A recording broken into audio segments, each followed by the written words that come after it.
Did Ojukwu cause any war? Go on is alive, go and ask him. What has happened?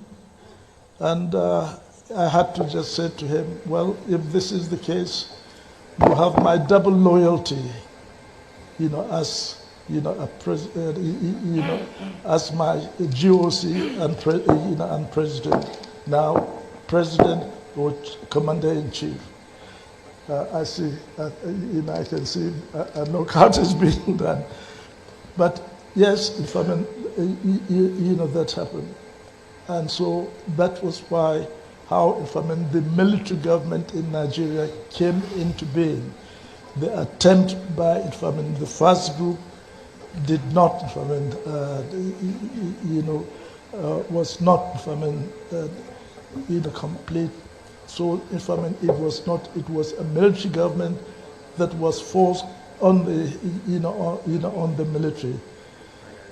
But let me say this, General Babangida, yes, I had, a very rough, time. I was even charged for treason, isn't it?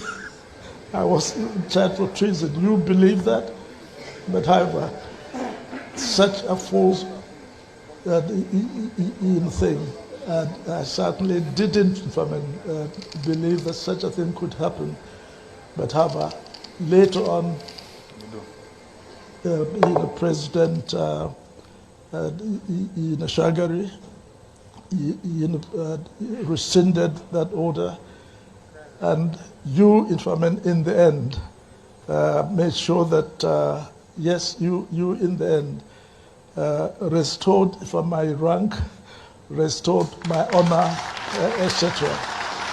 And you did quite a lot for the country, even though, you even selected me to be, the presidential candidate for NRC, wasn't it? But I can assure you, when it went to the voting, I didn't pass beyond, the ward level, the ward level, just to prove to you that yes, the people do not want, military leaders as, as the head. But you reinstated me. You really made sure, and you continue to do well, for which I congratulate you. Everyone congratulates you and wish you well for the future. Ojukwu went and negotiated restructuring with you in Aburi. You came back. Britain told you not to agree, because Britain realized that all the component units of Britain knows that if you go back to regionalism, you will have economic growth. The country will do very well. But Britain doesn't want it. That was why they even instigated the Nzogbu coup, so-called Nzogbu coup, saying they will bring Awolowo to become the head of state. They knew what was going to happen. They wanted to truncate the economic miracle of Dr. Michael. But what I'm telling you are fast. Go and investigate for yourself. In the East, you had the fastest growing economy in the whole world, over 40% every year. In the West, Awolowo was performing his own miracle as well. Even in the North, Ahmadu Bello and Tafawa Balewa were doing very well. You had all those massive industries in the North. You even had Alamajiris that were employed in the North, meaningfully employed, gainfully employed. They were all doing very well. Britain said, no, for us to control these people, we need to impoverish them. Let us introduce this war. There was a coup by Nzogbu. And after that, there was the massacre of, as usual, massacre of our people in the North. Ojukwu said, I have to secure my land and my people. They said, no, let's go to Aburi to discuss it. Ojukwu went to Aburi and agreed restructuring. That's something now you're asking for. To tell you how foolish Nigerians are. They're very foolish. That same nonsense you're asking for now was discussed many years ago. Ojukwu sat down in Aburi with Gowon and decided that regionalism was the best way forward, restructuring, going back to who you were, 1963 Constitution, 1960-1963 Constitution. Covered or uncovered, what you will revealed or concealed.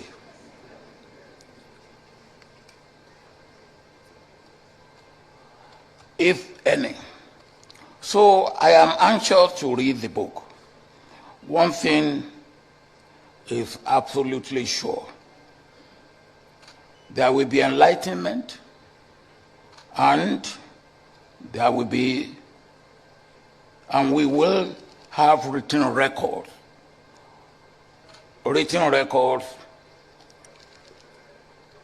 for history and for future reference.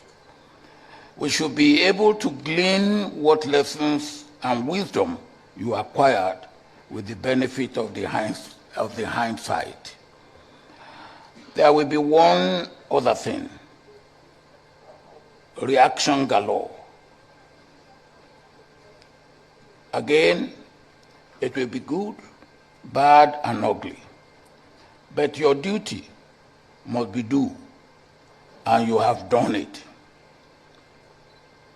Now, if I'm a policeman, uneducated, a sergeant, and he was very good. Not one thing he never liked is pleading. And when you went to him to plead, to show that he was fed up, he would then break into English and will say, my duty must be due. And that is the end of the matter.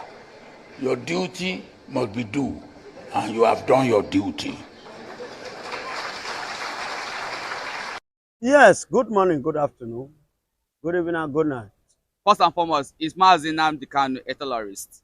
That is where I want to start. It's IPOB, because if you say NNAMDI KANU, you are like, IPOB, is he actually a terrorist?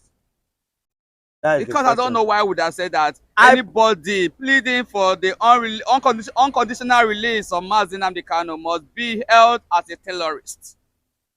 IPOB is not a terrorist.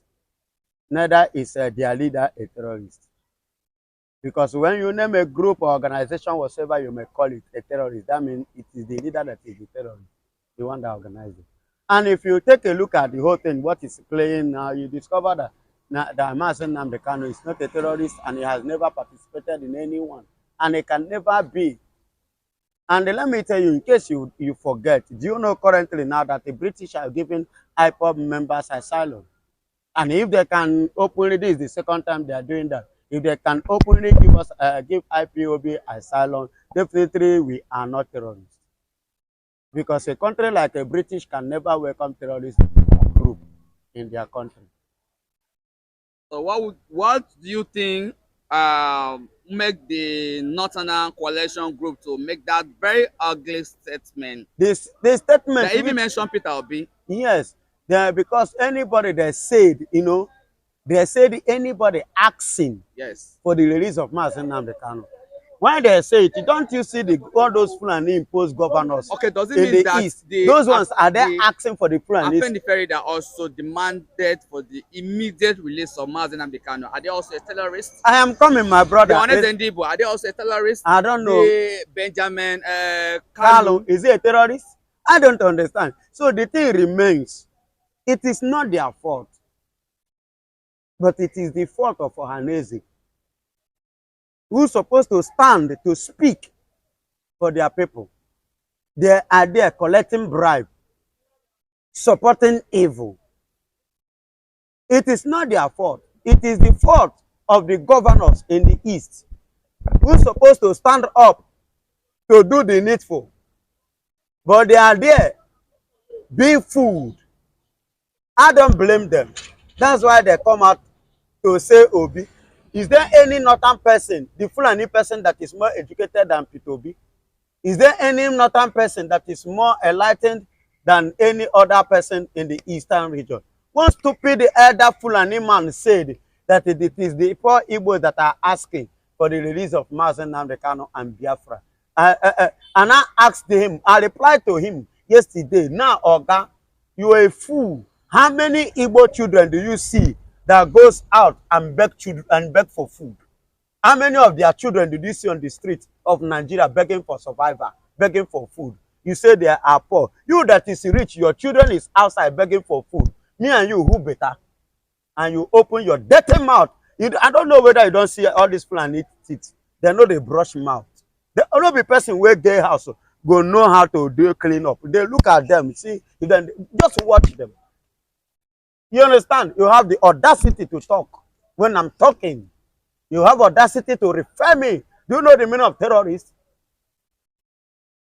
Do you know the meaning of terrorist? Because they are allowed in this country, you that is a total stranger. Then you have the guts to call me a terrorist. You have the guts to come and say NNAMDI KANU a terrorist. Who gave you the impetus to do that?